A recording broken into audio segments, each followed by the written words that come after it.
Ako'y pumila sa ilalim ng dati kong partido, nasyonalista, pero hindi po ako kaalyado ng anumang pangkat, anumang sektor, anumang grupo.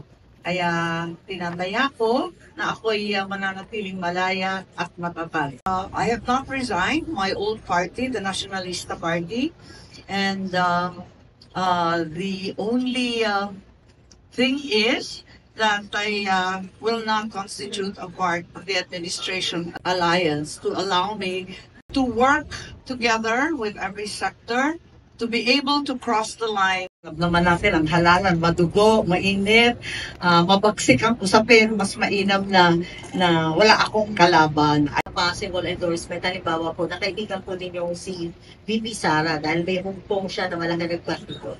Hindi ko alam, hindi ko pa napapag-usapan yon. Ang akin lang, pinili ko na maging malaya para hindi na ako kakampi kanino man, laban pa sa iiba.